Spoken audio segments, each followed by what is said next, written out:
dalam berkompetisi di berbagai kejuaraan, baik tingkat nasional maupun internasional.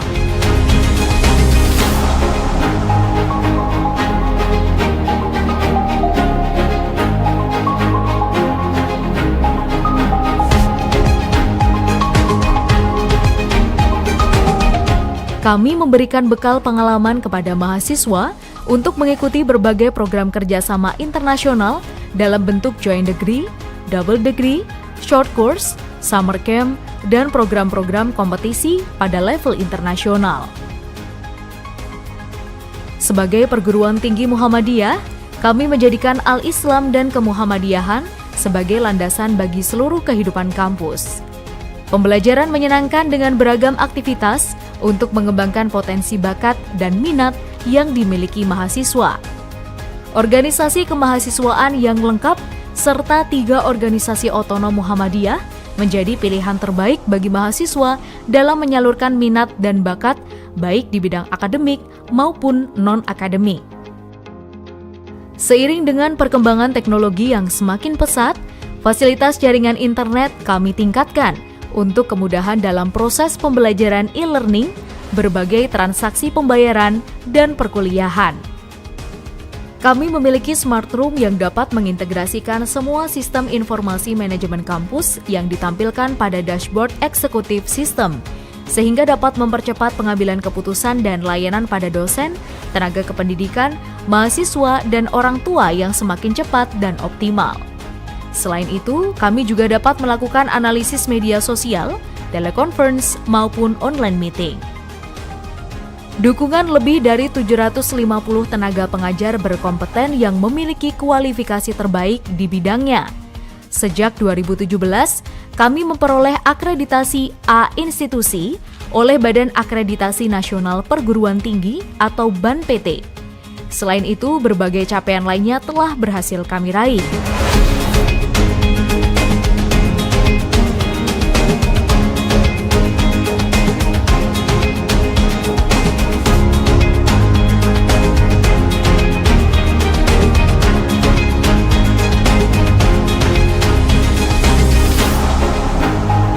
Kami berupaya dalam memberikan pendidikan berkualitas dengan sistem pembelajaran terbaik kepada mahasiswa. Kini, kami memiliki 11 fakultas dan 52 program studi, baik sarjana maupun pascasarjana. Fasilitas yang lengkap, pelayanan yang ramah, tenaga pengajar yang profesional menjadi hal utama bagi kami. Ruang perkuliahan yang nyaman, laboratorium terpadu, amphitheatrium dengan fasilitas 3D dan smart presentation, observatorium, serta perpustakaan yang lengkap sebagai penunjang kegiatan belajar mahasiswa. Pendidikan, penelitian, dan pengabdian kepada masyarakat menjadi tugas utama bagi perguruan tinggi. Di bidang penelitian, kami berupaya menciptakan iklim penelitian yang semakin baik dan kondusif serta menyenangkan. Penelitian para dosen terus mengalami peningkatan dengan berbagai inovasi yang dikembangkan dan memberikan manfaat kepada masyarakat melalui penerapan berbagai hasil penelitian seperti teknologi tepat guna.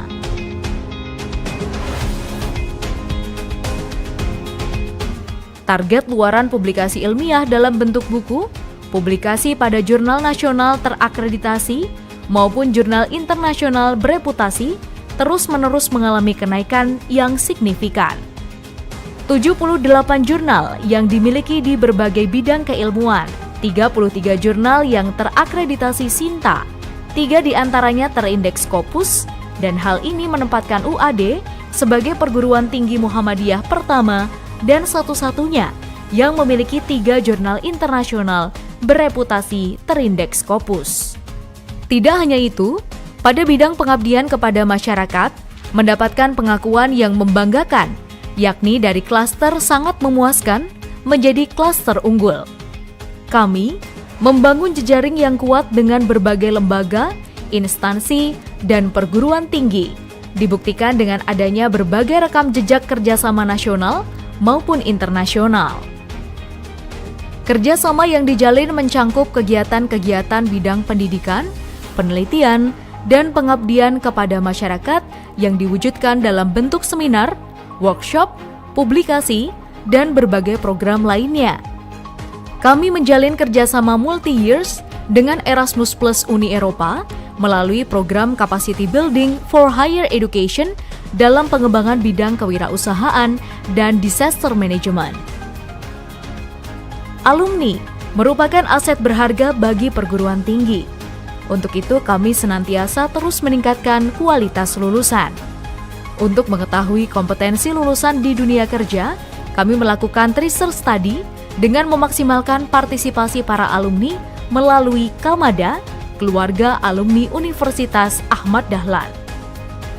Sebagai pengembangan ekonomi bisnis berbasis pengetahuan, kami memiliki unit-unit usaha di antaranya PT Adi Multi Energi, PT Adi Multi Kalibrasi, PT BPRS Carana Kiat Andalas, PT Adi Multi Husada, PT Adi Multi Teknologi, PT Adi Multi Properti, PT Adi Multi Boga, dan PT Adi Multimedia.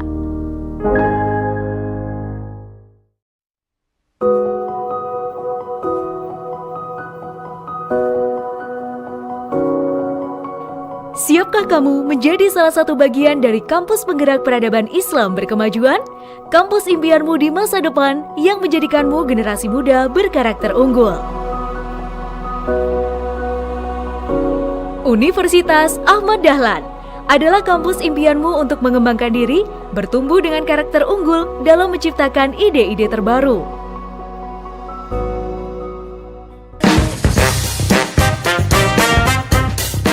Pembelajaran menyenangkan akan kamu dapatkan, seraya dengan nilai-nilai Islam kemuhammadiyahan yang akan terus terinternalisasi di dalam diri, sebagai bekalmu menjadi generasi unggul, berkarakter, dengan akhlak mulia. Beragam kajian keilmuan bisa kamu dapatkan melalui berbagai fakultas dan program studi yang ditawarkan. Fakultas Keguruan dan Ilmu Pendidikan, Program Studi Bimbingan dan Konseling, Program Studi Pendidikan Bahasa dan Sastra Indonesia, Program Studi Pendidikan Bahasa Inggris, Program Studi Kesehatan Masyarakat, Program Studi Gizi, Magister Kesehatan Masyarakat, Fakultas Hukum, Program Studi Hukum, Magister Hukum, Fakultas Kedokteran, Program Studi Kedokteran, Program Pendidikan Profesi Dokter. Jelajahi potensi dirimu melalui beragam kegiatan di sela-sela petualanganmu dalam sinergi dan kolaborasi yang akan menghantarkanmu menuju gerbang impian. Tanpa ragu, jemput impianmu dengan mengembangkan kerjasama dan kolaborasi di tingkat lokal, nasional, dan internasional. Rangkai impian terbaikmu menjadi generasi berprestasi dengan memulai satu langkah besar untuk meneruskan impian dan cita-citamu. Daftar di UAD dapat melalui pelayanan one day service dan online. Selain itu, kamu dapat mengikuti berbagai pilihan seleksi untuk masuk ke UAD. Seleksi bebas tes yang terdiri dari PMDK Raport, PMDK SKL, PMDK UTBK, dan PMDK Prestasi.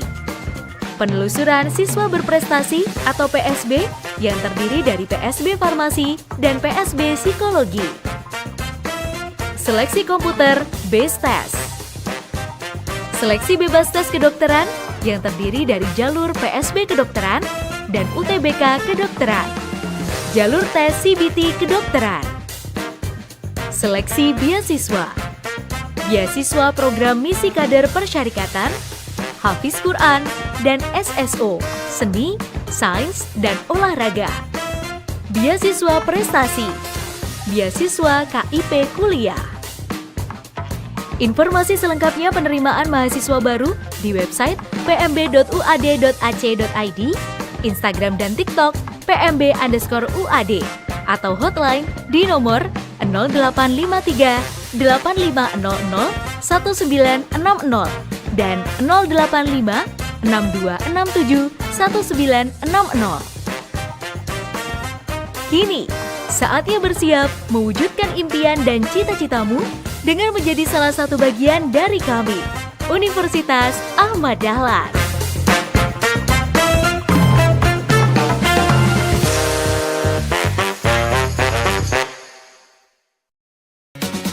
Oke, untuk menjadi mahasiswa unggul, setidaknya kita perlu 3 hal. Pertama, menjadi mahasiswa yang adaptif, mahasiswa yang inovatif, menjadi mahasiswa yang saling berkolaboratif. Yang ketiga hal ini kita perlukan untuk menjadi mahasiswa yang unggul. Oke, bisa dimengerti? Oke, kalau begitu kita cukupkan. Wassalamualaikum warahmatullahi wabarakatuh. Waalaikumsalam warahmatullahi wabarakatuh.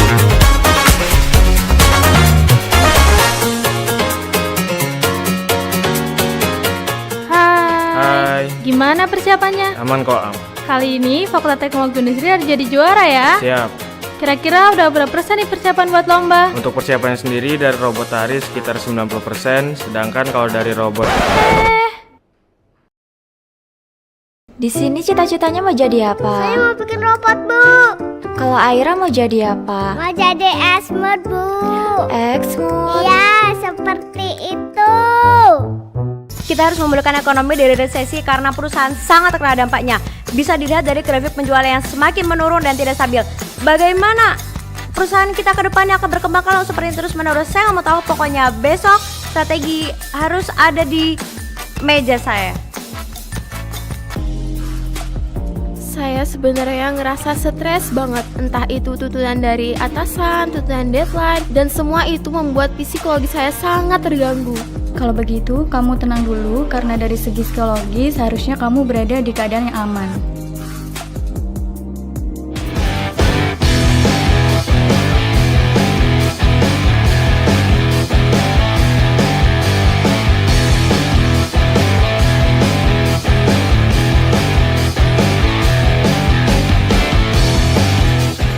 Kesehatan dan keselamatan menjadi tanggung jawab kita semua.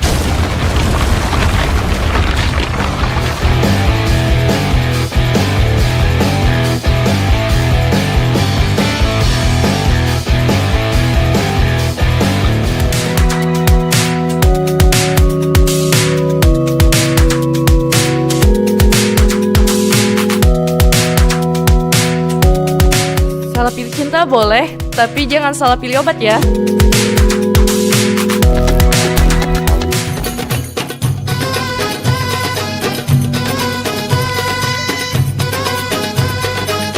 Syahadat makatul mukarramah antoron ghazirah tiwala lailil khamis hatta sobatul jum'ah. Asdarul markazul watoni lil arsodi tahdiron min halati toksi fi mantiqati makatul mukarramah. Pagi Mbak, boleh saya periksa dulu ya? Iya dok, Oke, jadi yang dikeluhin apa Mbak? saya masih pusing dok. Pusing banget ya? Oke, Iya. terus untuk lukanya gimana? Masih sakit nggak? Masih sedikit nyut-nyutan. Oh, masih sedikit nyut-nyutan. Terus ini kemarin kok bisa kecelakaan? Gimana Mbak kecelakaannya? Jadi sebenarnya saya yang salah dok. Oh, Baik, hari ini sidang kami anggap cukup, maka sidang hari ini kami tutup.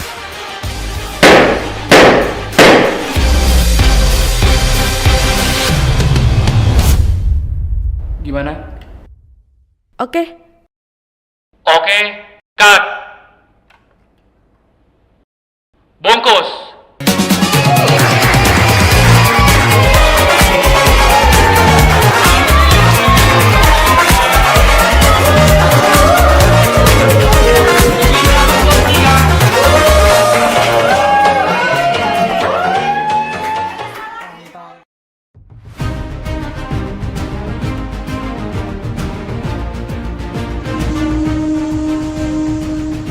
Telah Tuhan berikan kepada bangsa Indonesia anugerah lebih dari 53 juta generasi belia yang kini sedang duduk belajar di semua jenjang dan jalur pendidikan. Jika seluruh potensi bakat dan talentanya kita rawat, kita asuh, dan kita merdekakan untuk tumbuh, berkembang, dan menjadi inspirasi Indonesia Emas 2045.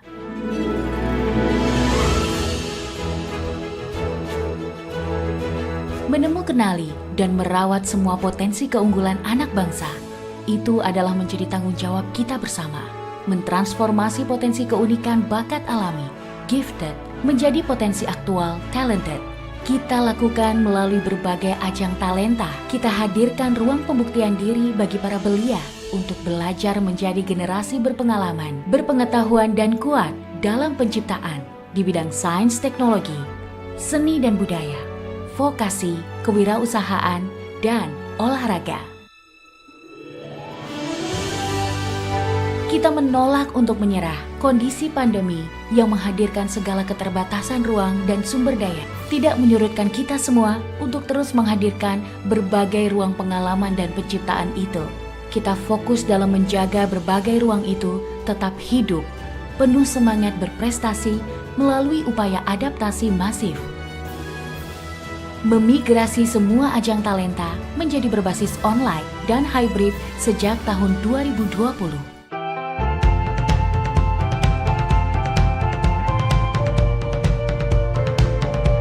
Pada tahun 2022, kita menyelenggarakan total ajang talenta untuk tingkat nasional berjumlah 43. Pada babak penyisihan, 18 ajang dilakukan secara hybrid dan daring. Pada babak final, 1 ajang dilakukan secara hybrid, 28 ajang secara daring, dan 14 ajang secara luring. Sebanyak 197.068 peserta didik telah menjadi perwakilan satuan pendidikan untuk mengikuti ajang talenta yang diselenggarakan Puspresnas BPTI. Pada tahun ini, kita delegasikan 207 peserta didik pada 19 ajang talenta di 14 negara. Mereka mampu meraih 226 medali dan penghargaan internasional di bidang sains, teknologi, robotika, penelitian ilmiah, seni budaya, debat bahasa Inggris, keterampilan, dan olahraga. Yang sangat membanggakan, pada tahun ini juga kita menyaksikan bagaimana ruang-ruang penciptaan kreatif dan inovatif di segala bidang begitu tumbuh. Hasil karya talenta muda di bidang penelitian ilmiah, karya seni budaya, literasi, bisnis dan kewirausahaan di semua jenjang terangkum sebanyak 45.437 karya pada tingkat provinsi dan 5.387 karya pada tingkat nasional. Bahkan pada tahun ini telah diciptakan lebih dari 769 karya cipta lagu di jenjang SMA dan SMK.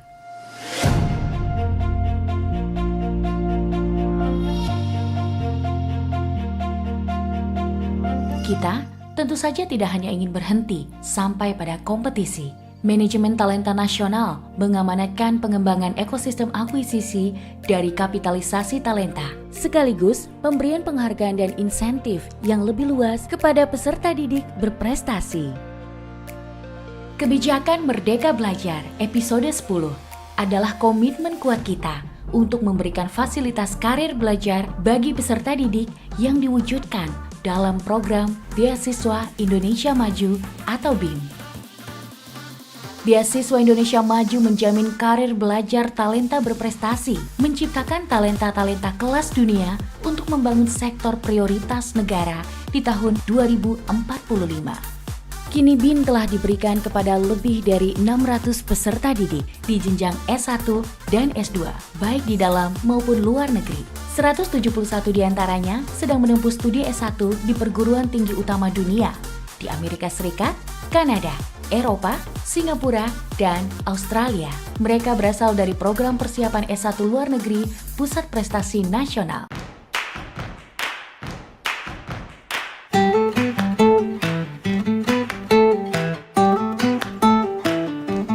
Pemberian insentif dan penghargaan tidak hanya diberikan untuk para peserta didik, tetapi juga untuk satuan pendidikan yang berprestasi agar terciptanya pelembagaan dan pembudayaan prestasi di tingkat satuan pendidikan. Sejak tahun 2021 telah diberikan skema BOS kinerja kepada 207 sekolah dengan kriteria sekolah berprestasi. Pada tahun 2023, BOS prestasi telah dirancang untuk diberikan kepada sekitar 2.745 sekolah.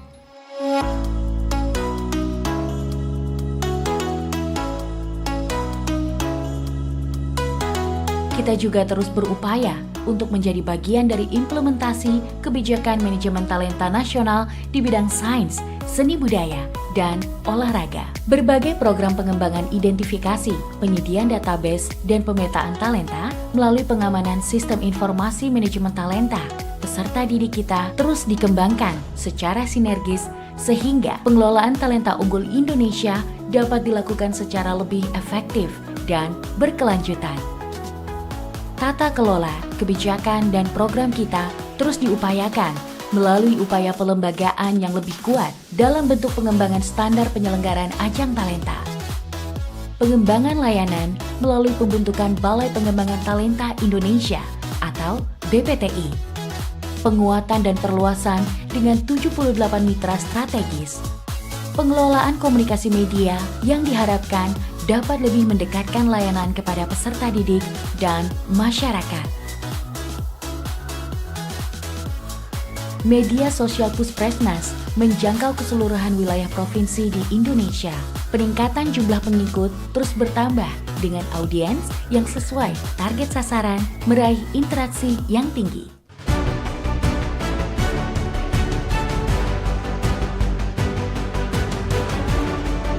Pusat Prestasi Nasional dan Balai Pengembangan Talenta Indonesia menjadi bagian yang sangat kuat dari semangat untuk bergerak mewujudkan Merdeka Belajar yang merawat dan mengasuh potensi talenta berprestasi untuk menjadi inspirasi keunggulan Ibu Pertiwi.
and also speaker roles.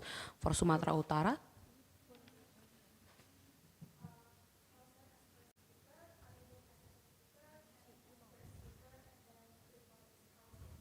okay. For Jawa Barat, I'm speaking first. yeah, who are you? Valerin. Valerin. Is speaking second, and third is Declan. Who will do the reply speech? Who will do the reply speech? I will do the Valerin. Just a reminder that this is a live stream room, so if you want to offer POI, please make sure that you utilize your mic. For all the observer, please make sure that you maintain decorum. Make sure that you are staying while the debate happens. If you want to go out, please do in between speeches, and don't be distractive. That's it. We're still waiting for one more judges. So yeah, just quick introductions. I'm Balkis. I'm going to be your chair for today. Judging with me will be other, like 4 panelists. Maybe Gio, you can start introducing yourself. Hi, I'm Gio from DKI Jakarta. Good luck. Hi, I'm Icha from West Nusa Tenggara. Best of luck. Hi, I'm Matthew from Riau. Good luck to everyone. We're still waiting for one more judges, so yeah, please wait. Sorry for this.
Perfect. Welcome to the semifinalists of NSDC 2023.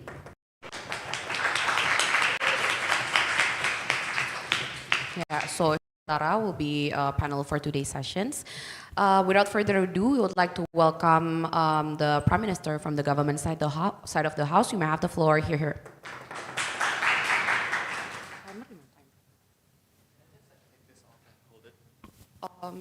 Boleh nggak pendekin mic-nya?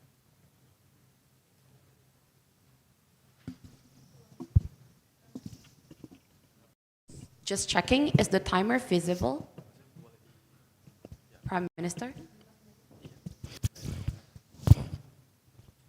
PM, is the timer visible? It is very visible. Okay.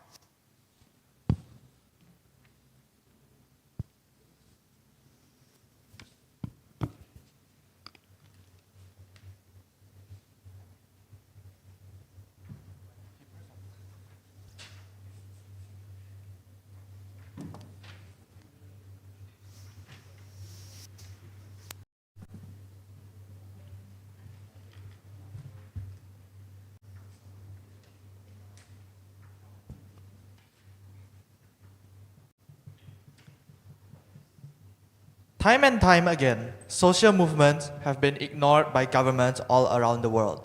People who these social movements support have been failed by the systems that the government has put in place. Any policies that are made are done at a snail's pace or implemented improperly. The marginalized then are rarely catered to in most places around the world. Proposition side thinks it is time for something more direct. Rather than meshing with the systems that are already in place, we would insert ourselves into them.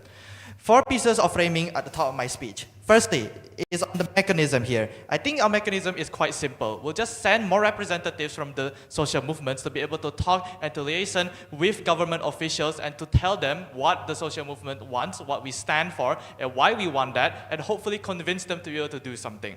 And then 2, we just want to highlight what the difference is between lobbying and judicial review just from a general perspective. The first is that we think lobbying attacks the core of the issue more than necessarily when representative to be able to talk and engage in discussion, that you're more likely to be able to hit the core of the issue. In comparison, judicial review is more indirect. That's simply pointing out that a law is wrong and that a review must be made without saying exactly then what we hope to achieve from this kind of review. But then 2 is that judicial review necessarily is still done by bureaucrats. And the problem with that is that we think inherently bureaucracy is resistant to change, especially when that change goes against what the government agenda is. And this is often the case for many social movements around the world that are fighting against the systems and the systemic oppression that is in place.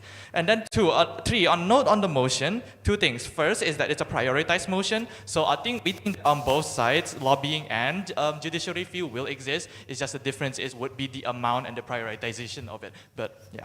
2 is that this House believes that means that this should be quite a principled debate. We're not saying practical is not going to be important, but our main burden is then to justify to you why social movements should opt in for more lobbying compared to judicial review. Finally then, we just want to give you a little bit of characterization of social movements. 1, we think the goal of social movements is to incite change and policies that can benefit their agenda and the people on the ground that they're trying to support, i.e. Black Lives Matter is trying to change policies that can so that they can benefit black people, for example. And then 2, that the characterization of social movements necessarily means that they are protecting vulnerable actors, and these are actors that are worth to be protected, and therefore we think that the government should have the duty to protect them, and yet we see that is not the case in status quo. That's why we have to take matters into our own hands. First, substantive then, on the justification for why lobbying should be prioritized. The premise here is that we think in status quo, it's hard for social movements to get policies to be made under judicial review. 3 points here. First is that we think that necessarily when you have little support from the masses, as is the case for a lot of social movements, which try to posit sometimes controversial topics that the public might not agree with, it's less likely to be accepted under judicial review because the government only wants to cater to the majority and not necessarily the woes of the minorities.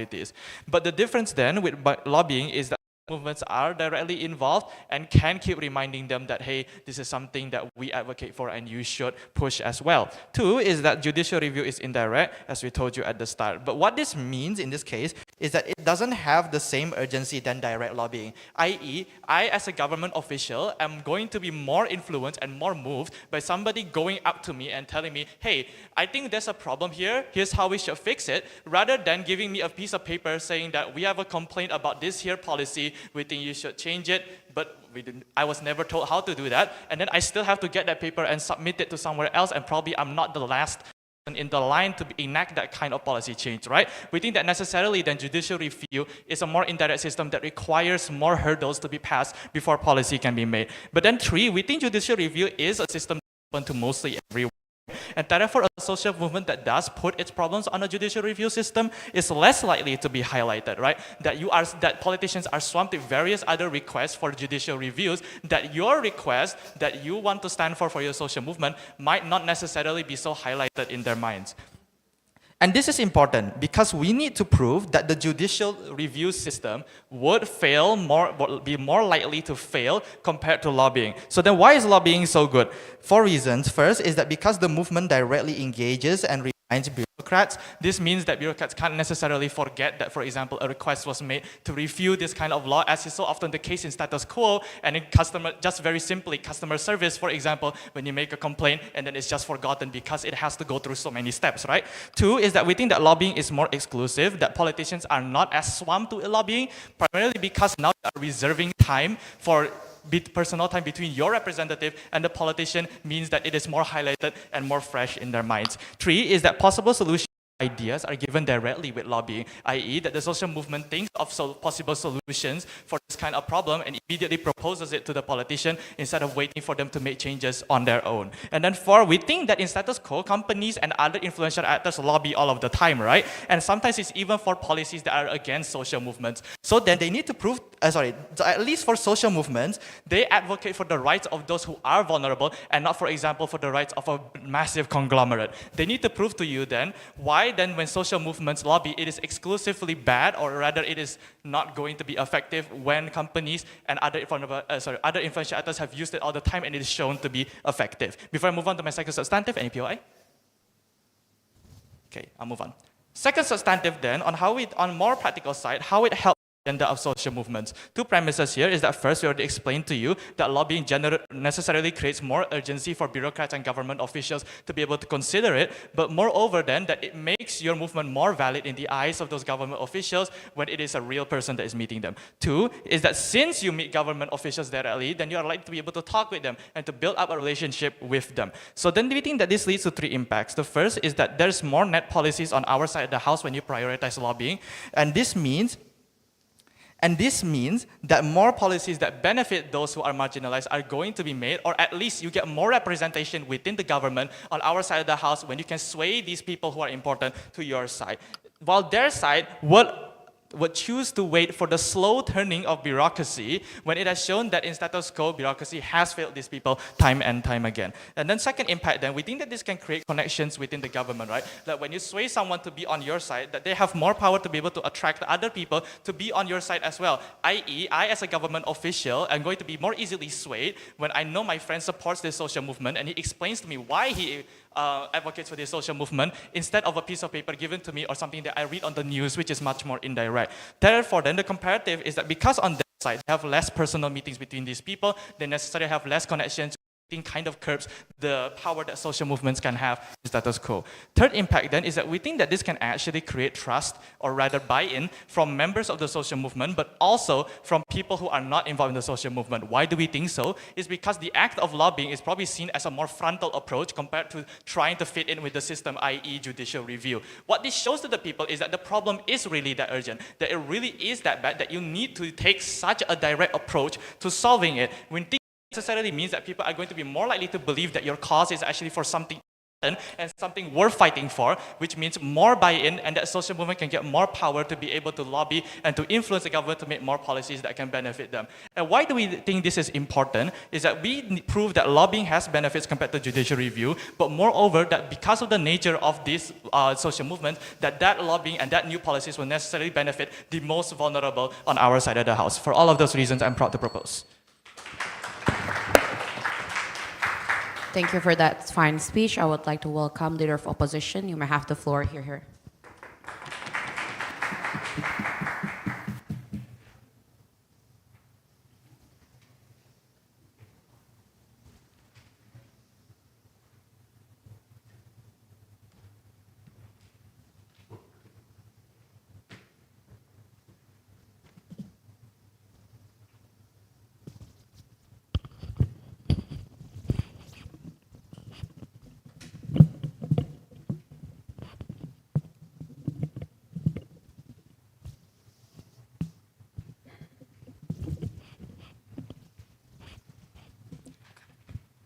Is this audible enough? Okay, thanks. Starting speech in 3, 2, 1. Black Lives Matter, feminist movement, Stop Asian Hate, and other social justice movements that exist in the current status. What do they have in common? Panels, they strive for solutions of the injustices that occur for the existing parties involved in the current status quo, the parties that they are actually advocating for in the current status quo. Proposition cannot debate in a world where they expect all social justice movements to have the same bargaining power as all existing parties, like the government, at the same all of those other more powerful social justice movements that actually exist. You're meddling with the government under side proposition. You give more room for them to criticize you directly. You don't achieve any sort of change at the end of the day for all of these social justice movements. You cannot just expect governments to listen at all if these types of social justice movements already have like a really high bargaining power to begin with. With that, then let's engage on their points clearly, right? Let's flip their claims. Proposition wants two things in their first case. Firstly, they want social justice movements to get more awareness. Secondly, they want a direct form of solution that will be for all existing parties in the current status quo. I think there's several why they won't achieve this. Why is it going to be worse under their side at the end of the day? Firstly, I just want to clarify that lobbying is actually something that is based on radicalism. It is likely that social justice movements to adapt radical forms of activism because they need to grab the attention of the government. They need something big enough that is really appealing to the people and to catch the eyes of the government at the end of the day, because of the government is still the most powerful party existing in the current status quo. You cannot just do some sort of like asking them for like things like to agree with you and negotiate with you. They won't even participate to begin with. You need something that will catch their eyes. That is something that opposition and proposition will actually do under their side of the house. But I also want to note that under our side, we can still push for different types of solutions, and it's even going to be more effective at the end of the day because you're actually doing this in a form of legal system. This will be legally embedded in the current status quo at the end of the day. Proposition cannot just say that we won't have any sort of alternative under our side of the house. Incredibly unfair. But then secondly, awareness and support is actually not going to be achieved under their side because receive much more criticisms for your movement. You're going to be labeled as somebody who defies the government informally and hate on them and like not have any sort of like legal system or like legal solution towards that. That is not going to be good for like the image of these social justice movements at the end of the day. But then thirdly, lobbying is not direct. I just want to get that thing. If anything, it's even more indirect in the legal system and like producing, doing things like judicial reviews, because at the very least, you're going around all parties the current status quo, you invade their privacies. No one is going to actually overrule or give sort of checks and balances that will exist to make sure that nothing actually goes wrong within that sort of process. But then I want to frame lobbying, right? What does it actually look like and why is it actually bad? I want to know that this requires government attention, which becomes contingent on the idea that they do it and make it radical in the first place, which means that they're going to be more likely to exaggerate different types of things. Social justice movements can even go into these people's personal lives of certain actors existing in the current status quo, who they are, what they do behind, etc., or like even turn to things like different things like violence, like bombing places or riots, because they actually need to gain the attention of these governments in the first place for you to lobby them in the first place. Then what will judicial reviews actually look like? I think this will look like court and law proceedings. And I want to note that the court is actually more powerful in the current status quo. If you bring it into court and it's deemed outside of the legal system, that is something that will be better achieved. You achieve better solutions under our side of the house at the end of the day. With that, then let's move on to my two fundamental arguments in this speech. First argument, why is it in principle this is actually in line with the interests of social justice movements. I think there's 3 layers under this. But then second argument, why this actually allows more effective form of legislation. Why is awareness better under our side of the house, which directly clashes with their points. First argument then on the principle, why is in line with the interests of social justice movements. There's 3 layers under this argument. Let's give a clear context of the current status quo panels. Note that the social justice movements that exist in the current status quo advocates for specific issues that they already advocate for. For example, feminism pushes for more rights on women, more opportunities, to fight wages gap that actually exists in the current status quo. They fight for their reproductive rights, i.e. Roe v. Wade and things like that, or food insecurity, for climate change issues, etc. But what are the interests of the social justice movements? Let's clearly characterize that in the current status quo. I think there's 3 important things to note under this. First, they want to advocate for change for all the issues that they actually are striving for all the different parties that are oppressed, for example. But then secondly, fairness and equality, right? Then thirdly, they actually want to cater to parties like minorities, which means that at the end of the day, they want some sort of change. They want tangible impacts and actions to be done to solve these types of issues to begin with. So what is the premise under this argument? We think that social justice movements has interests that's going to be better for society and actors that they advocate for. If you go to the legal side and aspect of this type of in this debate, there's going to be more tangible impacts at the end of the day. But let's give a clear analysis, third layer in this argument. Why is it actually harmful to begin with? I think it's harder for you to lobby the government because it's contingent on 3 important things that they have yet to prove under their side. Firstly, there's going to be bargaining position between social justice movements and the members of the governmental bodies or officials.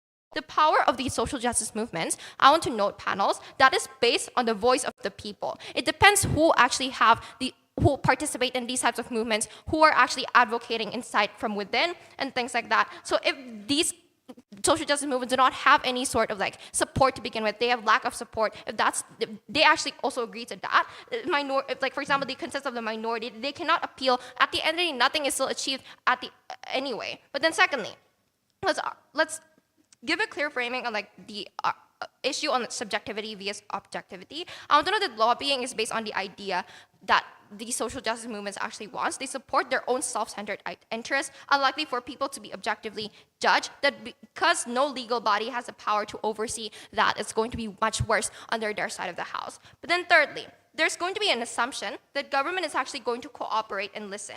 Social justice movements, lobbying is for their own interest. Judicial reviews is based on the legal system and laws. You actually implement some sort of legal rights and policies that are going to be better formed under our side of the house at the end of the day. Let's move on to my second argument then. Why does it allow a more effective form of legislative change? How are you going to achieve better awareness? I want to know that awareness is a rational underside proposition because it's going to be extremely exaggerated, it's going to be radical, and it's going to be forms like violence and things like that, which is actually going to be worse. We think that it's going to be better for social justice movements under our side of the house because it's going to be aligned with the legal principles and a legalized form of solution.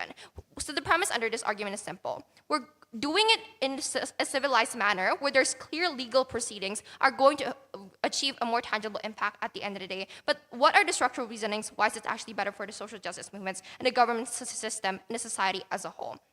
Firstly, I think awareness is better achieved because there's going to be things like media coverage and judicial reviews. There's going to be updates on these types of proceedings. In comparison, when you lobby, it's going to be just private meetings that people don't have an update on or a clear knowledge on. There's not much checks and balances that exist anyway. But then secondly, we're willing to make the trade-off here. At least under our side of the house, there's going to be more emphasis on what the legal system is going to be better sustained. We argue on the idea of utilitarianism, right?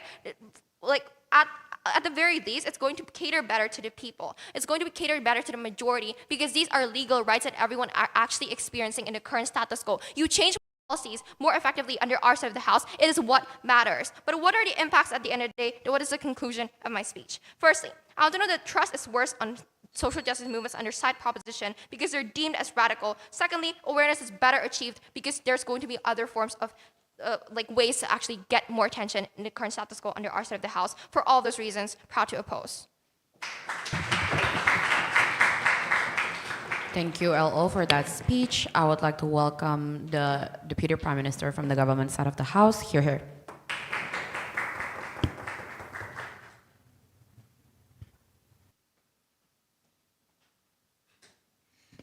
How do I? Ya. Boleh mundur dikit?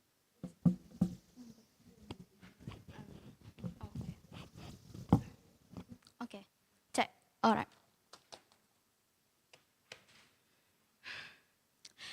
The opposition side is highly dismissive of our characterization and is highly dismissive of our case. And we as the proposition side will prove to you exactly why proposition has already won since the first speaker is changed. So let us engage with some of the cases from the opposition side then. Number one, they claim that we cannot expect the social justice movement to have bargaining power, and this is something that the opposition side holds a lot of contempt over. However, we believe that even if we do not have the bargaining power, at the very, very worst case, we can at least get at least one member to be swayed over to our side.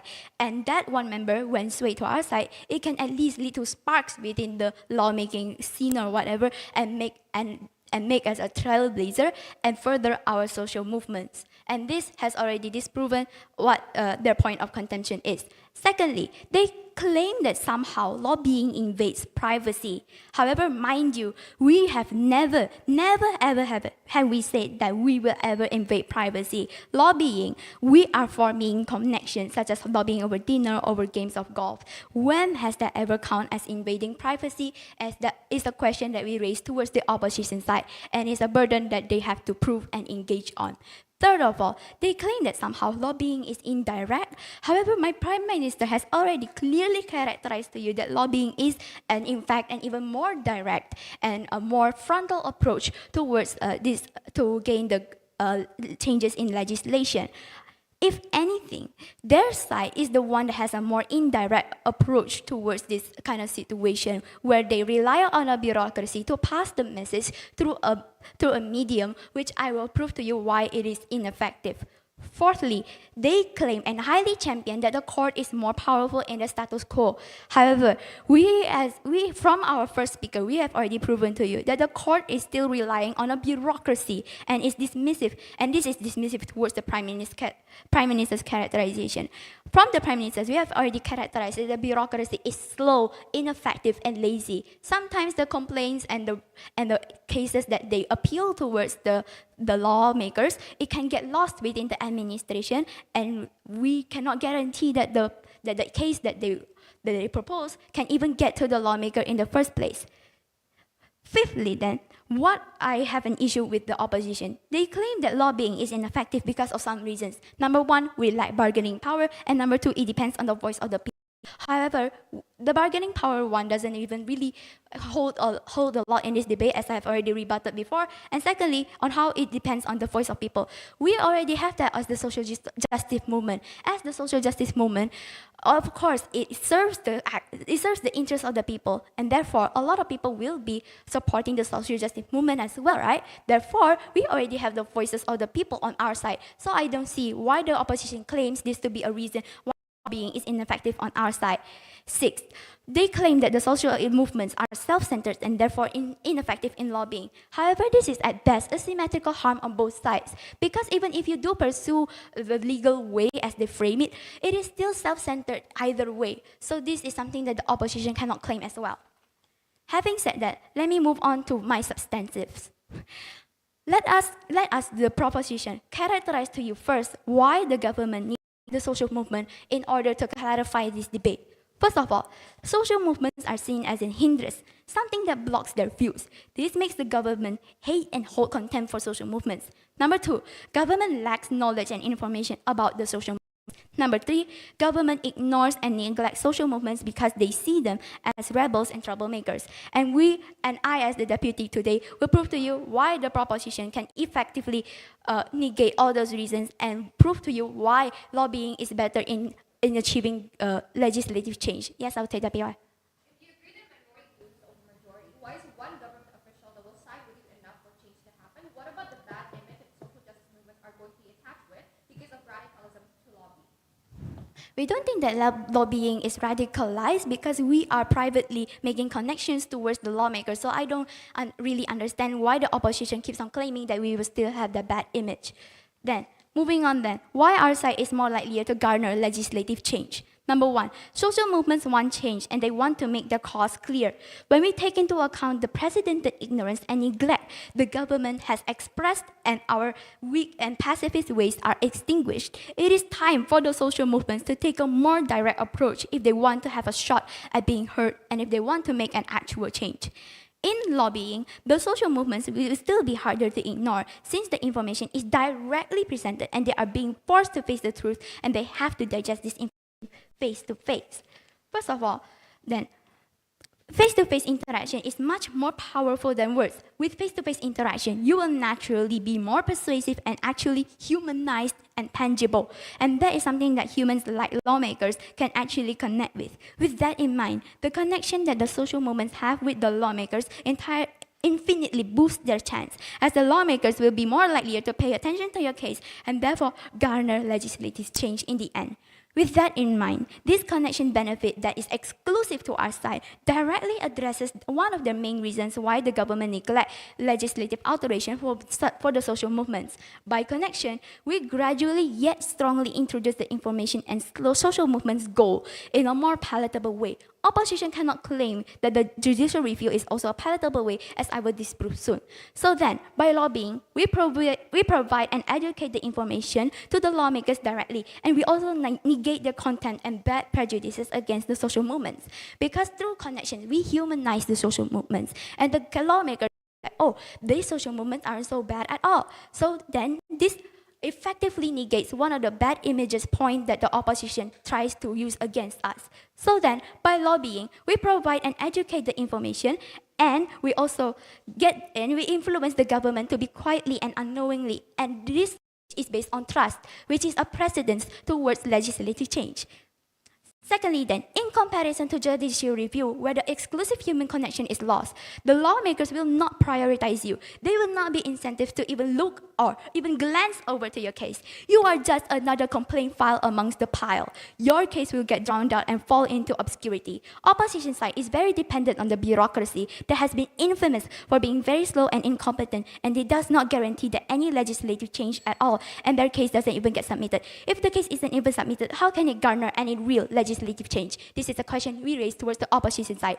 Even in the best case scenario, where the case does somehow get approved and gets through the process, it is very counterproductive. Number one, the process is slow and therefore the attention and the legislative change will be slower to materialize. Number two, there is no guarantee that the case get approved and processed correctly. The government officials against the social movements that work in the bureaucracy could be very well have easily be corrupted and maybe even left the case in the dust and suppress the case to be even noticed. Third of all, even when the case does get approved and get to the lawmakers, as characterized, there is no guarantee or at least the likelihood that the case will even be considered or appealing to the lawmakers enough to actually make a change in the legislation. So, judges, this is how you should weigh our cases. Proposition side opts for a more frontal case in reaction to ignorance and neglect.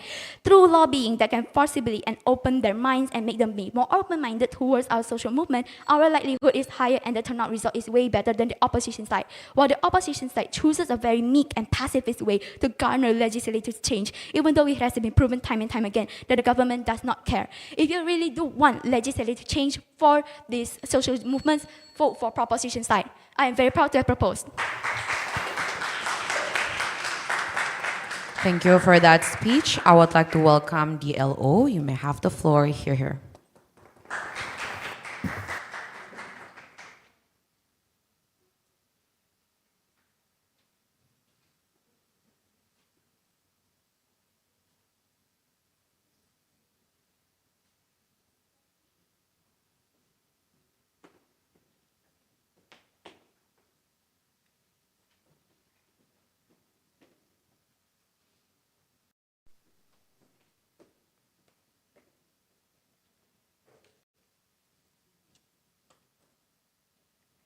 Am I audible? Great.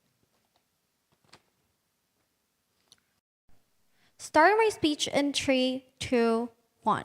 Proposition wish, expect and play in La La Land that lobbying is just literally dinner with one of the electorates in the scenario. The biggest question that proposition never answered is how do we even have a direct dinner or connections with all of these high politicians to begin with? Because not idea to guarantee that success anyway, they have to explain that later on in their whip. A few points of framing. Firstly, let's frame lobbying panel. It's not having dinner or lunch, and this is the correct characterizations under opposition's panel. Lobbying is shouting all over social media and saying that the government is wrong, the government did something wrong, and we have to change something, right? But if it's easy to have dinner with Nadiem Makarim or Jokowi, for example, we would have done that in the current status quo, for example. The problem why lobbying or judicial review even exists is because the lack of attention that exists in the current status quo. You cannot just ask for dinner, for example. You have to create that attention to have the direct connections to begin with. Radicalism is still existing on their side of the house. They have to later on defend why on their side of the house suddenly connections can increase on their side when social movement individuals is not someone with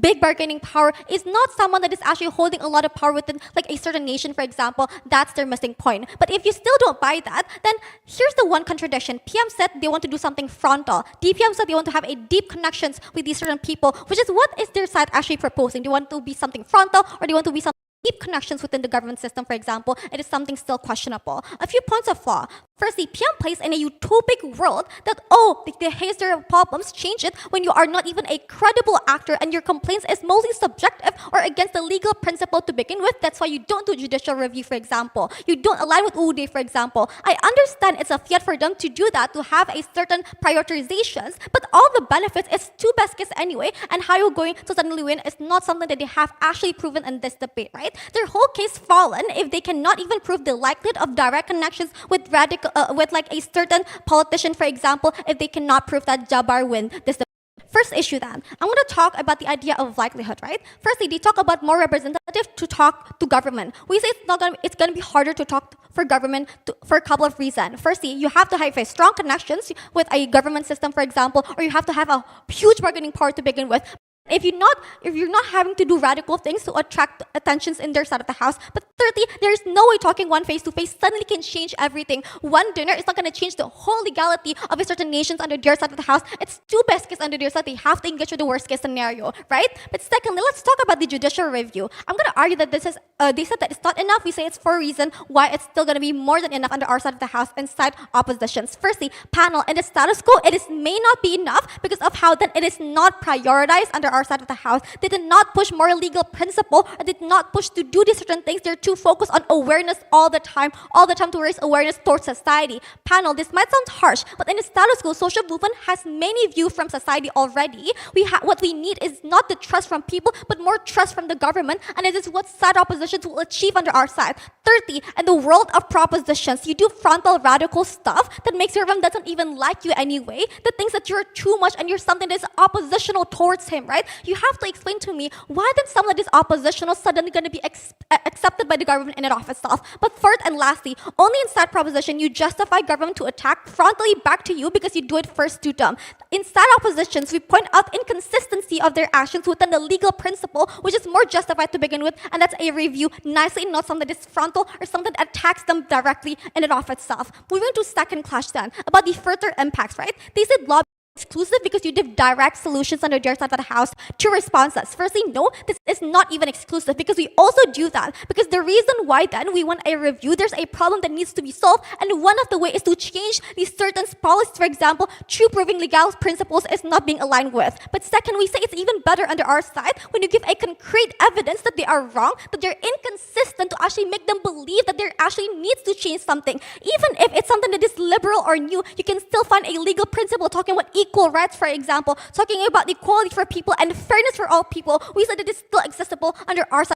They have to defend that and whip later on. But let's talk about the one member believing is inherently good because that's their main case under side propositions. Here's the thing, panel. One member is not enough. There is no that one member within a certain political society will suddenly go against 50 other people within the parliament, right? They care about their image as one of that member, and they don't want to ruin their certain jobs and ruin their certain background, for example, just because they want to follow the social movement in and of itself. At least under their side of the house, they have to prove more than 50% of people and the parliament will suddenly support them, which is not something that is even likely to happen under their side of the house because they only rely on one person and one person only. They understand this debate, right? But lastly, right, easier backlash, there's two things. Firstly, I think government works under the basis of law and regulations. Like in Indonesia, we have UUD, for example. We implement and create policies under that basis of legal principle. But second, in the world of opposition, we incentivize them by proving there is an inconsistency within their actions in the first place, that they are not following their legal principle, that they are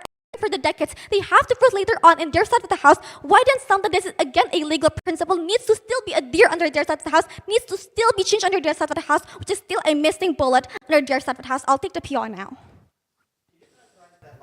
Is something like posting on social media to make change. That's something that's very obvious, right? That's very tense with your LO's characterization of lobbying being something that is hidden behind doors. I think lobbying still exists in social media when you just literally just like post something that is talking badly about the government, for example. They just still do radicalism by proving that, oh, this government is inherently bad because they did A, B, C, for example. I think lobbying is not just about go protest, for example, that you hurt a certain facilities, for example, but how you talk badly about the government social media, for example. And this is something that we don't want to defend under our side of the house. Moving into my extension, right? I think I'm just going to argue a better result under our side of the house, right? But there's 2 points. Firstly, radicalism, even at the expense of more views or more support, is going to be inherently bad. There's 2 reasons. First, I think lobbying needs attention for government to actually happen, to actually have a connections with the government. This means that they have to do something big to attract the government attention, to actually have that meeting and to actually change. Hence, radicalism is a prerequisite under their side of the house. They have to prove later on why it won't be a prerequisite thing under their side of the house. But second, when you have and hope for legislative changes, doing radical needs to be enough. PM also conceded they're going to do something that is more frontal anyway, so they agree with us. Panel, frontal radicalism never government preference in the very first place. We want to be heard. We have to talk slowly, not shout in front of their faces and tell that they are wrong and they're dumb and they're stupid. But secondly, how do you have better policies and will be created under our side inside opposition, right? I think firstly, policies that got accepted as policy that is greater and policy that is good, right? I think under our side, courts needs to be immediately implemented under our side of the house. When it's something that's actually agreed upon in court, it's going to be suddenly changing the policies. But under their side of the house, they're lobbying one person that needs to suddenly ask other people to join the certain opinion, for example. It takes longer time under their side of the house to actually prove all these certain things to actually be correct in the very first place, right? They're telling one person and dreaming for a miracle to happen under their side of the house and expecting 50% of the parliament to suddenly support them under their side of the house. Panel, even in the type of efficiency of social movements, we have better things when you have a judicial review that is directly going to change the policies, not just wishing on one certain individuals to suddenly change the whole parliament and suddenly change the whole political and judicial societal things under their side of the house. We're not paying in the best case scenario, right? But even if it does bring awareness under their side of the house, it's not guaranteed and it's going to be good, right? But also the biggest actor that you should be able to persuade is the most important actor is the government itself and not just thinking about society, for example. Awareness is already a lot, panel. You have and befriending with like a certain government, for example, not just lobby upon them and say that they're frontally dumb and stupid, and for all those reasons, please vote for opposition.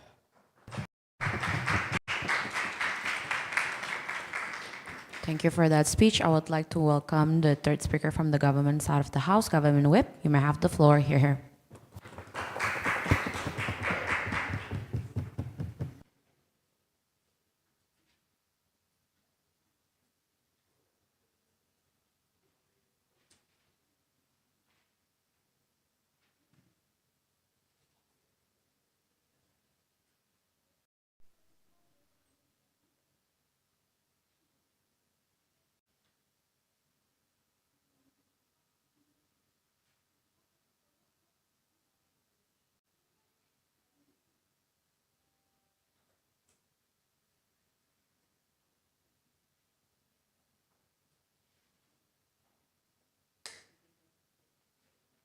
Check.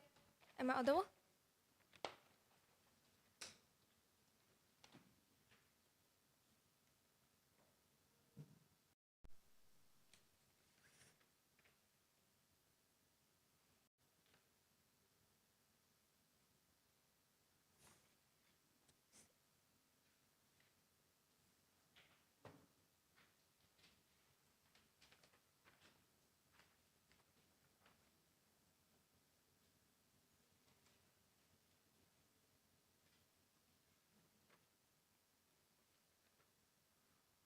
Starting my speech in 3, 2, and 1.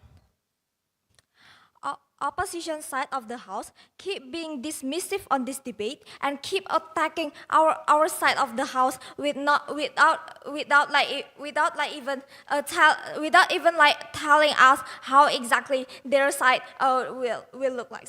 So, 2 points. Firstly, the first speaker of the opposition side told you that that lobbying is being done privately, so that like other people have less access and it will not be known by other people or etc. Right? But secondly, then the DLO told you that lobbying is like a form that is very frontal. For example, like hate comments and etc. on the social medias and etc. Right? This is just a back.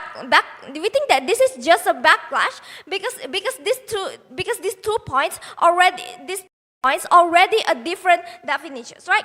But beforehand, 3 points. Firstly, onto the rebuttals. Secondly, onto the first clash, which sides in more beneficials in aiming the change of the policies. Second clash is then on which side it's more important, either on the reputations or the change, right? Firstly, then onto my rebuttals. 1 point. Firstly, they told you that bargaining power is unlikely on our side, but we question how likely is it going that among the people that supporting the movement, and not even one of them have a semblance of the bargaining power, right? Besides, lobbying can all be done through the ways that does not need like a bargaining power. For example, go to the office and like making the appointment and directly presenting of such stuff, right? But if their side really does keep insisting that lobbying is radical and publicly be done on the social media, we think that it is still not that bad, right? And the oppositions then indirectly admitted that lobbying is indeed better and getting the attentions and garnering the government's attentions, right? Moving on to the first clash, on which sides is more beneficial than in aiming the change of the policies, right? But they claim to you one thing. They claim to you that a social justice movement is drive based on the voice of the people, so that if lobbying, if there is no support of the people towards this lobbying movement, etc., it is also not that impactful, onto changing those regulations, right? But they don't realize at the first place why the social justice movement exists at the first place. It is based on the people's voice at the first place, but it is not voiced out. So that's why social justice movement exists at the first place, in order to help those people voice out, right? But in our side, we also already told you 2 things. Firstly, on government's prioritization. Government's prioritization is actually not necessarily on those submissions solved or etc. Right? Realize at the first place, we as the societies is already like unlikely to be heard as the first place, right? So we think like by the paper submissions or etc. It's kind of soft approach that is slightly neglected by the government sides, right? So government sides, right? And that we think that lobbying is like a form of a straightforward attacks for the government's official. So in our side, we will likely to get the obvious attention, and that's why in our side it is more likely to get into their circumstances in order to get their attentions, right? So, and that in our side, if we have to do the lobbying, so it is like for example has been explain to you that we are straightforward like direct meeting, for example, towards the governments or etc.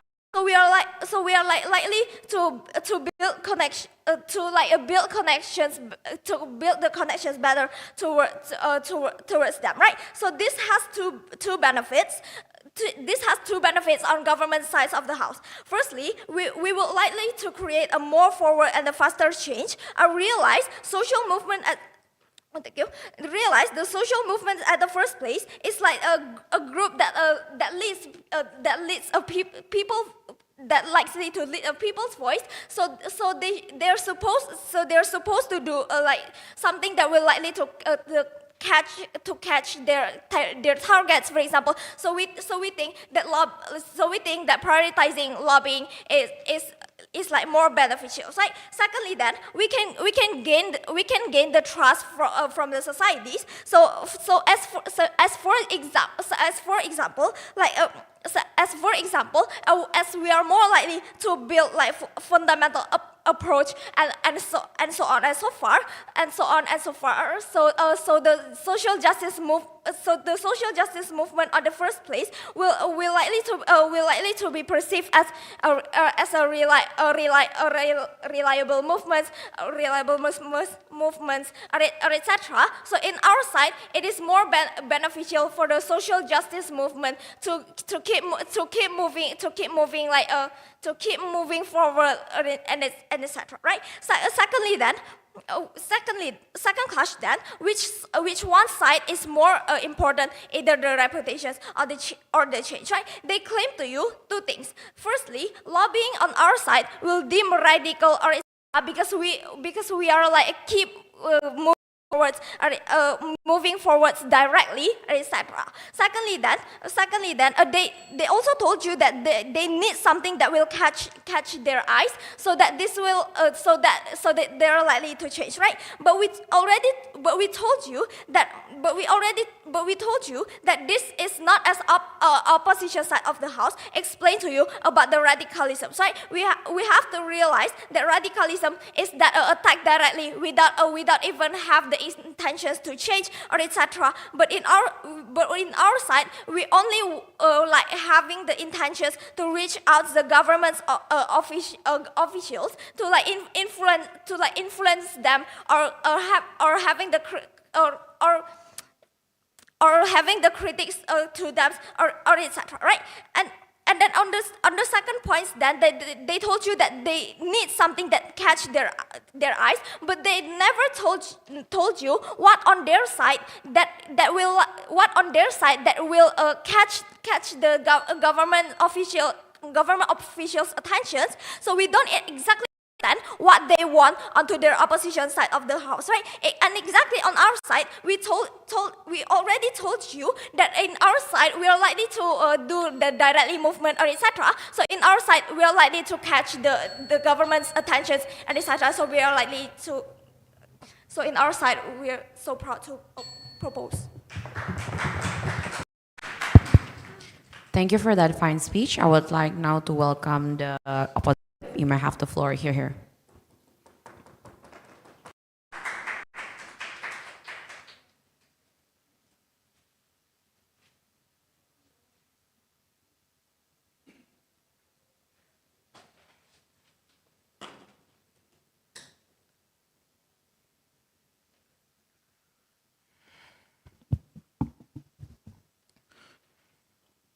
Right, I'll start in 3, 2, 1.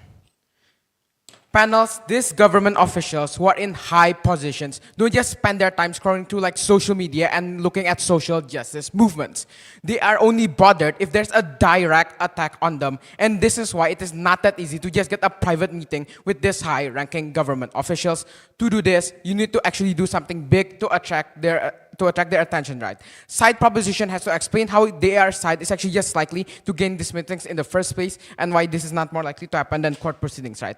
Now, two important clashes in my speech. Firstly, on power balance and awareness, and secondly, whether there's a necessity to have like face-to-face with these government officials themselves, right? to my first clash on the power balance and awareness. What does side proposition tell you, right? They told you that, oh, that social justice movements would already have power due to the people in the first place. Now, several responses to this. First of all, know that currently the government doesn't really care about the social justice movements unless there's a direct impact on them. So this would, for example, look like the radicals there on their side that would actually directly attack or accuse these governments, or like, for example, this radical action that would like rig certain things like oil rigs, right? Secondly, note that the difference on their side is that on our side is that when these judicial reviews are being done, this would actually happen in courts and not private meeting rooms. That is like only accessible to a couple of government officials and the representatives of the social movement. Look, on our side, like when this social movement, such as like feminism or like Black Lives Matter, will charge governments, then this will just generate like a lot of media attention. Look, panels, when this big social movements would say that, oh, these government actions are wrong, or like when they say that they are unfair or unbiased or biased, right? Then what is that like media networks such as, for example, TVC News or CNN would actually want to cover this live and report to the public. This means that under our side, we would actually generate more publicity on more awareness, which would just strengthen these social movements, right? Look, panels, the power of these social justice movements comes from the power of the people, their voices, etc. This is literally why social justice movements have actually succeeded in the past, because there are people who are scrutinizing the government on social media, and there will people that would like march down the streets. However, this won't actually happen on their side, because like the meetings that they would hold with these governments are going to be private. They're not going to be accessible to the right? Like media networks cannot just go into this meeting and say like, oh, can I film this? They cannot do this. Look, panels, even if side proposition does actually raise awareness on their side, this is likely to be awareness that is going to be counterintuitive to their progressive movements in the first place. Panels, know that under their side, in order for them to get these private meetings in the first place, they would have to do something big like these radical actions. This is because on their side, in order to gain the government's attention in the first place, they have to do things such as, like, for example, ruining certain paintings or destroying certain properties such as oil rigs, right? Panels, at the end of the day, it is just way easier to like submit a request for a court proceeding, as this is literally literally the right of every single citizen and would be actually be very accessible at the end of the day. However, it is not that easy to actually get in contact with these like high-ranking government officials that can actually have the power and status to change these laws, right? These people are busy and they have their jobs to do. So for these reasons, side proposition needs to actually prove to you why these radical actions would actually generate a lot of controversy with this public, because like a good portion of the population would actually see these social movements at parties as like a bunch of maybe rule breakers or criminals or just radicals, when on their side they just do these big actions to get the government attention. Furthermore, note that like on side proposition, when they have done these radical actions, this will just put them in bad terms with the government themselves, as they have like literally broken several laws. This means that on side proposition, the government will see their representatives as this, for example, rule breakers, instead of seeing them as like well-intentioned citizens who actually wants to create change that would actually benefit society, which is what will happen under our side. Side proposition can just like point out how in the current status quo, there's already so many lobbyists, as often these people will just end up getting charged with crimes and getting tried and getting tried, right? Rather than getting a meeting with the government themselves. Panels, like just take a look at how many times there has been so many coverage on these people being put in jails and etc., right? So, panels, what can you conclude from this clash alone? 3 things. First of all, know that this court proceedings would actually get more media awareness than the private meetings on side proposition. Secondly, this court proceedings is just more accessible. And thirdly, note that this does not require like certain radical actions to gain the awareness of these government officials, as what would happen on the side of the house, right? If you characterize social justice movements as radical, wouldn't it be garnering the public attention as well? If you characterize social justice movements as radical, wouldn't it be garnering public attention as well? Yes, it would gather public awareness, but I've told you why this awareness is bad. Because, like, for example, when you look at the current status quo, how many radical actions have done? There is actually a lot of controversy surrounding these radical actions. This means that there will be people out there that just say, oh, look at this social justice movement. They just do crimes. They broke these laws. They are not actually well intentioned, right? And this end, they will just harm their movement, as more people will just see these people as rule breakers and not actual people who have good intentions, right? Secondly then, on my clash on whether there's actually a necessity to have face-to-face connection with these government officials themselves in the first place. Now, what are the claims then? They said that, judicial review is indirect and government officials would actually be more incentivized to listen to people than following a complaint given by this courts, right? Several responses. First of all, note that these judicial reviews being indirect is actually a benefit and not a harm. This means that under our side, the government won't have the final say in saying that what law is right, what action is wrong, and etc. Look, panels, if there's a problem with the government's laws and actions, and then you just go to these government officials themselves, and you just tell them that, what you're doing is wrong, it is horrible, inhumane, etc., these government officials will not be likely to look at this objectively because you're literally accusing them of committing wrongdoings. These are the government officials themselves, right? They are part of the government. Panels, let's just draw a parallel here. There's a reason why victims don't just discuss things with the charged person without any judges present. This is because the one who is accused of these crimes cannot be objective during these sessions. Look, under our side of the house, these judges won't actually be personally connected to this case. They can actually judge these cases objectively at the end of the day. And know that under our side, these judges have actually done a lot of cases. They actually know how to follow the law. They know how to judge these things correctively. And under our side, we will just give you a better objective evaluation, right, on is actually wrong and whether or not the government laws are actually flawed in the first place. Look, panels, if side publications want to talk about face-to-face connection, then know that under our side, this also happen as in the court, the representatives of these social movements would also make their case in the same room in front of these judges. Furthermore, note that side publication has actually understood the power balance in society today. The cannot do whatever they want and then just make unjust laws with no checks and balances. And one of these checks and balances are these courts themselves. Look, what will happen if the court have found that the government's laws are unjust is that they wouldn't just file a complaint to the government as what they characterize. These courts would literally force and demand the government to change their laws. They would say that, you're unjust, you don't have total power, and you should actually change these laws, right? Now then, know that under our side, this court proceedings would actually be more book-based, and this means that it is just likely to be more in line with the laws and etc. Right? Now then, what can you conclude from this clash? Two things. First of all, the court has actually just power over the government officials, and they have the power to make this government enact these laws if they find it unfair. And secondly, that the government officials on their side will have some of bias or prejudice, because on their side, you're literally saying to this government official that their laws are wrong, right? And they will probably take this not from an objective manner. Because of the reasons, vote for opposition.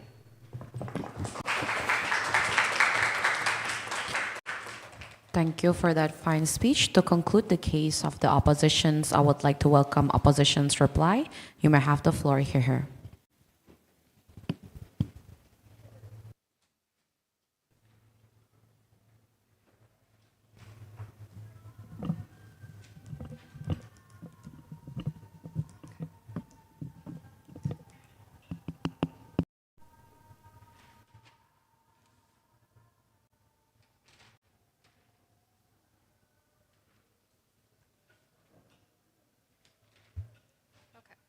Starting my speech in...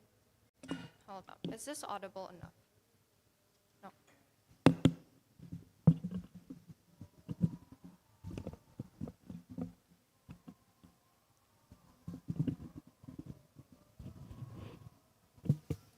Okay, what about now? Okay. Thank you.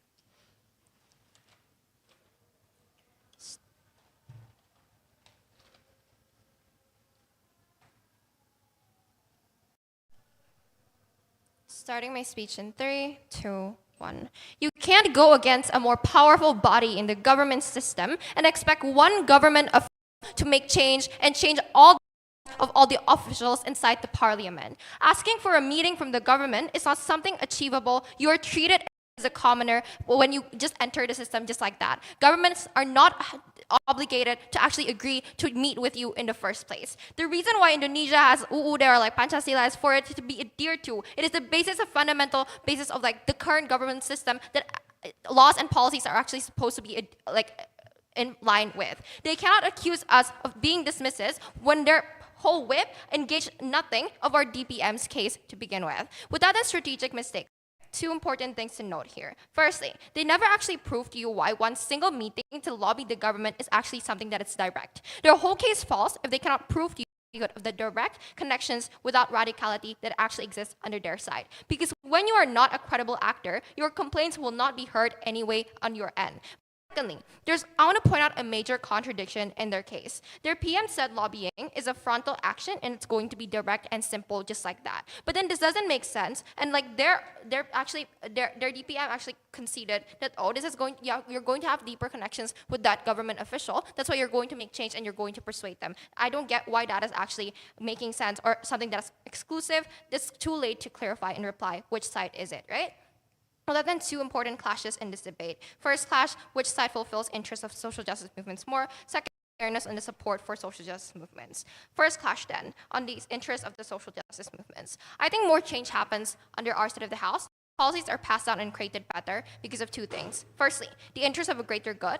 Secondly, you bring it to court who has power positions above the government. You make judges and officials oversee it, so checks and balances are actually already achieved at anyway. But then I want to note that the only thing that they said about this was that negotiations is going to be more effective because you have a direct connection and like deeper connection with the government officials, which is not going to be even sustainable to begin with. But then what is their case, right? They told you that social justice movements is directly engaged with the government, and somehow even if you only persuade one single government official, it's going to be down and act upon when you just have that one party. This is not enough panels because of two things. Firstly, you're putting too much trust on one party from the government. Minority still loses over majority anyway, right? But then note that this is actually something that is not achievable under your side of the House. But then also note that they cannot just say that court is going to be indirect and that is bad because like at the end of the day, that's not explained. They need to explain two things why. Why is it actually indirect under their side? What is the harm? There isn't any sufficient response that an individual government will not change anything. Please be realistic, right? How is it actually possible to just come to a government office and suddenly get a meeting? They're a busy person with other types of jobs to do. They never actually even prove why that is likely to be done anyway. People have to do demonstration processes to finally enter a government building. It's not as easy as proposition has painted to you. But then second clash, right?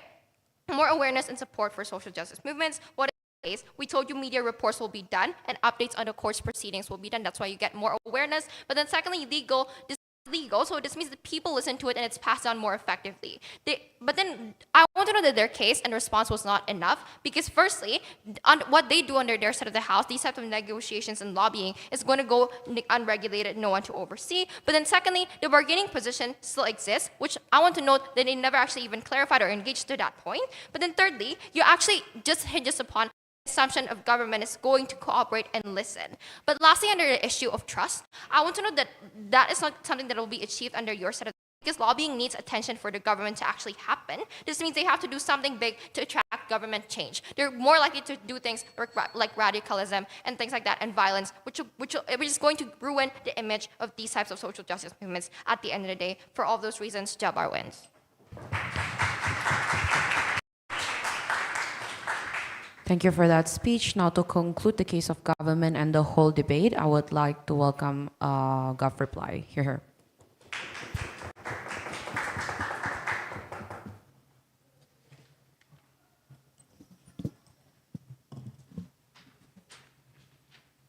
Hello?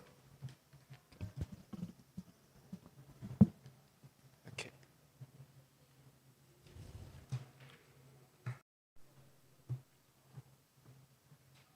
Proposition side thinks the opposition has three major flaws. The first is that we think that they have the wrong here. First point is on what lobbying actually means. Their LO already agreed to us that lobbying is something that is indirect, that is something that is soft, that it does not mean that you're directly meshing with the system. However, the DLO then proceeded to tell you that it is posting on social media, which is completely tense because they said that it doesn't gain traction because nobody will know about it. Then suddenly you're posting hate speech on social media. Of course people will know about that. We don't think this makes any sense at all just on the framing that they take our lobbying, which means that that argument doesn't do our side any justice when they don't understand what we actually mean by lobbying, right?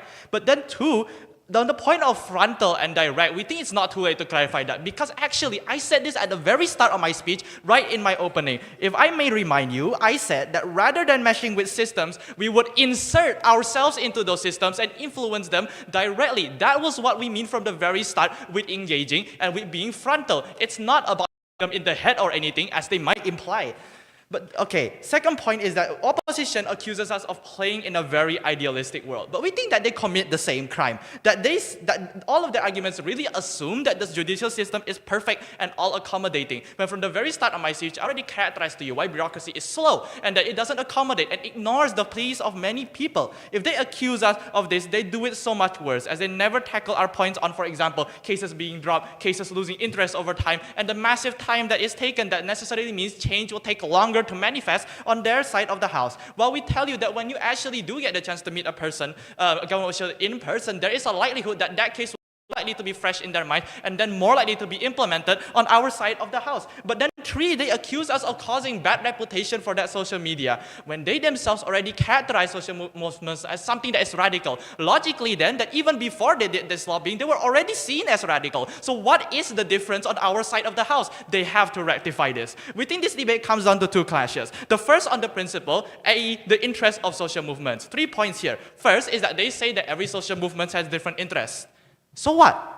Of course they have different interests. They don't prove to you why social movements having different interests from each other is necessarily a bad thing. And anyway, we told you that even with the judicial review system, they have their own self-centered views anyway. So they have not proven to you that why social movements necessarily having different ideas about certain things is a bad thing. But then 2, they talk about us about illegality and radicalism. And okay, maybe social movements do stuff like that in status quo, but we think that it's for nothing, right? Because if you weigh against the suffering of the vulnerable actors that they are trying to protect, we think that this kind of thing is completely justified, especially when it characterizes you that the system that is in place has already failed them and they never engage with this point. And then 3 is that we told you that other actors also lobby and precedent shows that it is effective. And then why we tell you this is justified for social movements to do it, because at least they're fighting for a cause that is righteous, that they're trying to protect people, other conglomerates. They also never engage at this point. Secondly, on the practical, which side gets more political? I would just like to note that they are incredibly dismissive of our characterization of bureaucracy. They don't prove why it wouldn't be slow and accommodating, and only assuming that somehow that when your case does get to court, it'll be passed, for example, or that even gets to court in the first place, right? When we told you why that is not the case, that cases being dropped, that there are multiple steps to be taken in comparison to lobbying, which is more direct. And furthermore, they say that inconsistency means better policies, which is also dismissive of our characterization that the government is apathetic, that they are ignorant. When has inconsistency ever stopped the government from making policies that harm people? And then 2, they only attack really some reasons for why we said the judicial review is ineffective, as in they only attack my first point, which I guess is fair, but then we also characterize that it is open to everyone, therefore your case might not be highlighted. They have to attack that too. And also they accuse us of little bargaining power, but their side also needs bargaining power if we want to submit judicial review. This is symmetrical on both sides. The difference is that on our side, if you do get engagement with the government, then that is more likely to be implemented, because now somebody inside that who has influence over the system that is in place can help you to make those things happen. For all of those reasons, you must vote for proposition side.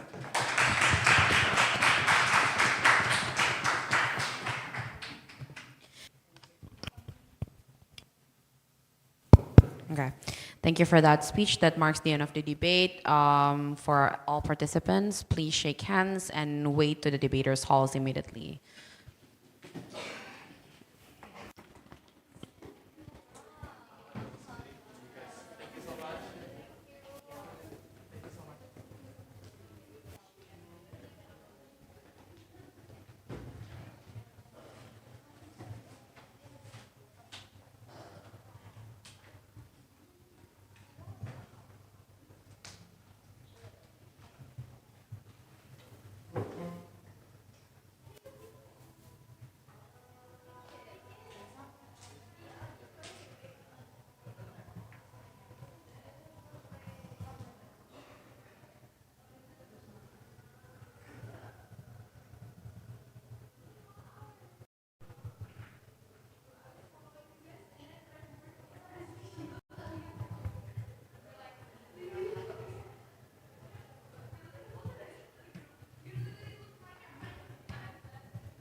Sejak 1960, kami berupaya memberikan kontribusi bagi bangsa dalam membangun dan mencerdaskan melalui pendidikan.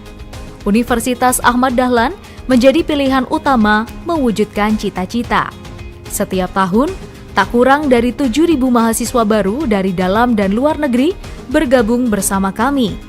Dengan inovasi, teknologi, dan kreativitas, serta dilandasi integritas intelektual dan integritas moral yang dijiwai nilai-nilai Islam, kami ciptakan suasana belajar yang nyaman dan menyenangkan.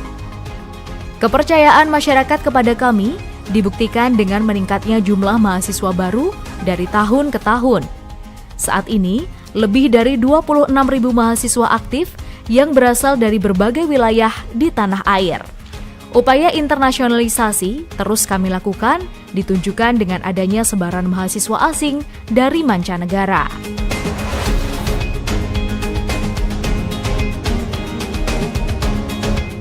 Iklim prestasi yang dibangun di lingkungan kampus mendukung mahasiswa terbaik dalam berkompetisi di berbagai kejuaraan, baik tingkat nasional maupun internasional.